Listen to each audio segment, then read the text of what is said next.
I'm mentioning that because that actually was the first band where I was like, he's younger than me and better than me. Where you have that respect for somebody who's younger than you. Do you know what I'm talking about? Like, there's always that age stigma. And he's not that much younger than me. He's like a year or two younger than me. But I was like, whoa, this kid can do like Queen-like harmonies. Saturday, when these open doors will open again. Saturday.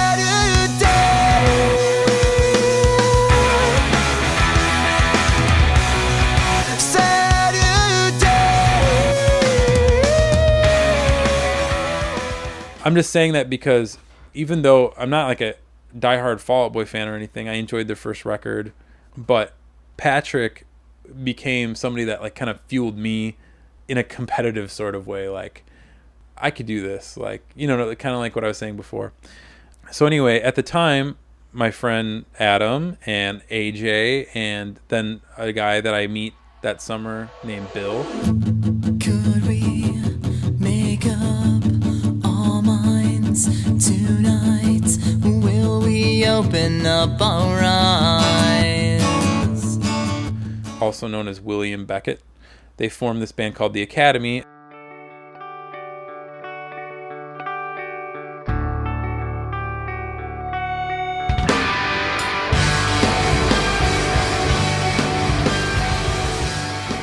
Again, and then later changed their name to The Academy Is. We start playing out with them when they're just The Academy, and they are getting a lot of attention. They're opening for Fall Out Boy, a lot of different bands.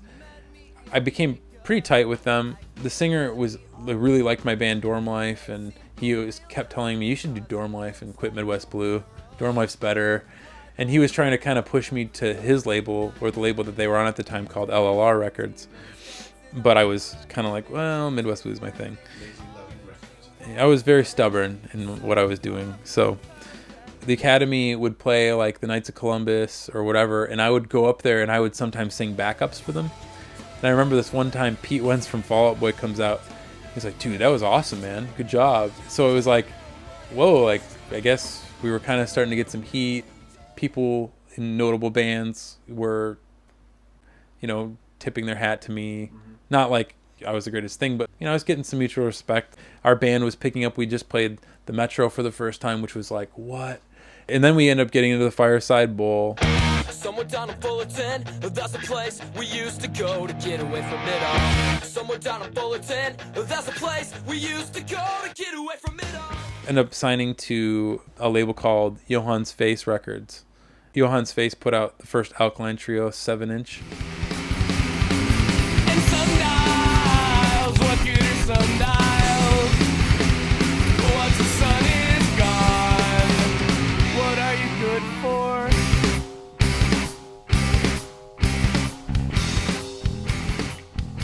Smoking Pope's first material.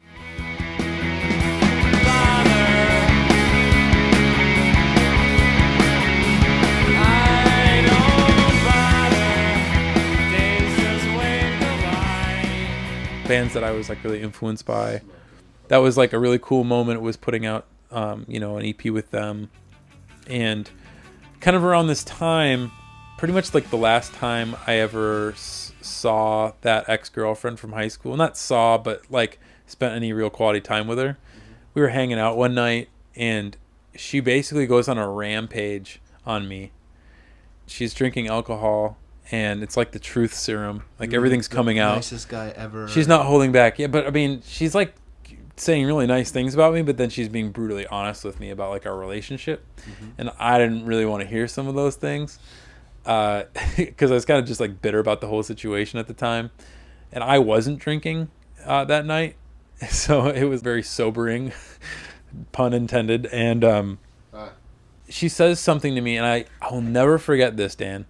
She says, "You were such a sweet guy, and you know, it was a really good relationship. It's just that you were always talking about what you wanted to do, and always talking about you." But at the end of the relationship, I felt like I knew you really well, but you didn't know me at all. I was so angry. I mean, I was like seething, just ticked. I wrote a really nasty letter. But in hindsight, that was the first time somebody was that brutally honest with me that I took it to heart. And she was right. Like, I talked about my music and what I wanted to do. Like, I mean, the majority of people talk about themselves, you know what I mean? But that impacted me to try to ask questions about people more. And it was the first thing that really kind of impacted me that way, I guess is what I'm saying. I thank her to this day. I don't talk to her. I haven't talked to her. But if I were to see her randomly, I would say thank you for that, because that truly made me self-aware of my own selfishness, so to speak. Anyway, so Mike and and Phil are recording a record because Phil is about to move to Santa Cruz. So it's like, we just formed this band. We pretty much wrote a whole album, and now he's leaving. Yeah. And I was like, yeah, I figured it would be a side project, but I didn't want to lose the songs. And then he was such a good bass player. It's not Dorm Life without Phil. So we went and we recorded a whole record very quickly. I didn't do any backups. We just left it with Craig, the guy that recorded us. We didn't even mix it or anything. I just put it there so that one day maybe I'll release it for whatever reason. I have it. So we recorded it. He moved. And at that time, wouldn't you know, LLR, or Little League Records, they were called, but LLR, which is what the Academy was on, and August Premiere and all these bands, they were interested in, or at least one out of the two people who ran it were interested in us. So Tony, the other guy, not Johnny, the guy who formed the label, but Tony invited us over, and I let him play the whole record. And you say this pointless conversation is over with a smile, but I say one slight modification could go the extra mile. He was like, dude, I loved it. I love it. I love it. I've loved it since I heard your first demo. What do you think about touring? It's just me there with some friends. And I'm like, you know what? I just don't think I could tour with Mike, because Mike's really high strung. And I think it would be hard for me to deal with him on the road. Like, I could tour with the guys from Midwest Blue, but I just don't know if I could get along with Mike on the road. And he's like, oh, that's a bummer. Well, thanks for bringing it over. So, like, the Academy signs to Fuel by Ramen months later. Attention, attention, may I have all your eyes and ears to the front of the room if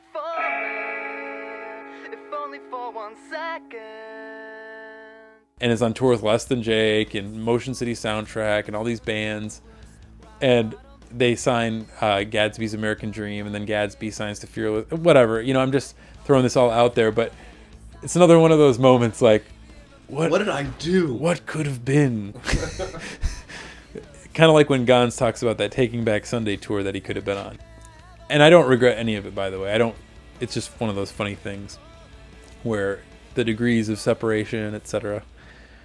We release our Alarm Clock EP on Johan's Face Records.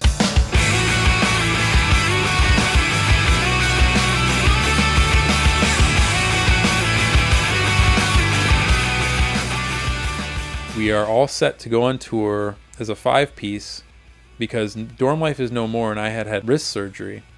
So Mike is now playing guitar in Midwest Blue. And I guess, man, I ate my words, because now I'm about to go on like a 2-week tour with Mike.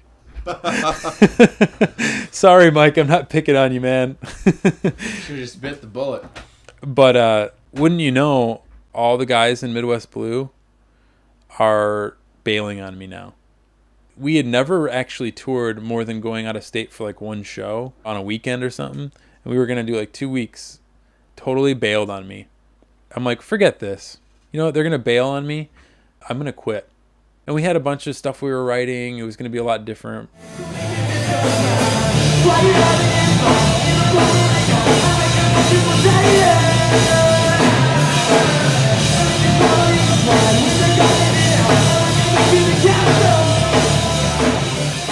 A lot heavier with Mike in it and stuff. But I didn't know what to do, though. I was like, I feel like I want to quit, because I just spent all this money to like get this record out, and I want to go on tour, and these guys are just bailing on me. So I get a call from Phil randomly. He's in Santa Cruz. Sam, yeah, man, how are you? Dude, that Dorm Life record, I was playing like the rough mixes for my music teacher here. Man, I think we should push this record and like do something. He's like, yeah, what do you think it would take to have some success at this? I'm like, well, Phil, we got to tour, dude. We're not going to get taken seriously by anybody if we don't tour. Because I've been sitting around playing local shows for like 3 years. And yeah, we can play the Metro, we can play some big local shows, but you're not going to be a national act or an international act if you don't go out and do it. And somebody who really prodded me to want to tour was a guy named Rob Kellenberger. He was like, you haven't toured yet? Rob was the drummer of Slapstick. And I played with a couple of his other bands that he was in. And he was like, dude, you have to tour. So like, I have one of these guys that I was influenced by his bands telling me that. I'm kind of making friends with him, and I have to do this. So I put Dorm Life into full effect, cancel that tour, we rebook another like 2-week tour. It ends up turning into a 1-week tour because of all the show cancellations. Oh. But check this out. We head down to Florida from Chicago, do a bunch of dates down to Florida throughout a week. We come back. Collectively, we probably spent like $30 each of our own money in gas to get to Florida and back, playing music. And I was like, we went in the hole a little bit, but that's like totally doable if we just save some money. Okay, if we did this for a week, and it was like $30, I could probably get away with bringing, like if each of us bought $300 for a month, maybe that would work. So we decided to do a 1-month tour. Oh boy. Big mistake. I mean, it was awesome. It definitely had its rough moments, and I won't get into all that stuff. I have all the footage of all my tours stacked away for a nice day that I can edit that together at some point, but the documentary. We'll see. It will be. So we do this month-long tour, and we go so far in the hole. But here's the thing, and here's where the conspiratorial angle kind of comes in. I haven't mentioned conspiracies yet, really. I've mentioned 9/11. Now, I wasn't really into conspiracy theories or anything. I'm a very open-minded person, though, so I don't just like dismiss people when they say things. Like I like to entertain different thoughts, and so like when I was younger and I listened to the hip hop music, the first stuff that was conspiratorial had to do with music. It was like, oh, Tupac got shot, or Biggie got shot. That's kind of weird, like right after one another in the same 6-month span or whatever it was that they got, and then you follow the backstories and all that. And also the whole Kurt Cobain, Courtney Love thing, the Nirvana thing. So that was like my introduction to conspiracies. Well, this is something that really, as Gons would say, it kind of put a rock in my shoe. So we're on tour and we're having a miserable time. We played in New York City. We played the Knitting Factory. This is just one example. The Knitting Factory is a pretty sweet venue in New York City, but there are 3 floors. If you play the main floor that you walk into on top, that's like the big stage. Then there's one lower if you go lower, and that's for like a 300 capacity type deal. If you go below that, it's called the Old Office. That's where I played. It was this little bar that probably could fit like 100 people in it, you know what I mean, at max peak. Ouch. And we might have had like 30 people there. So you get an idea of how humbling all these shows were.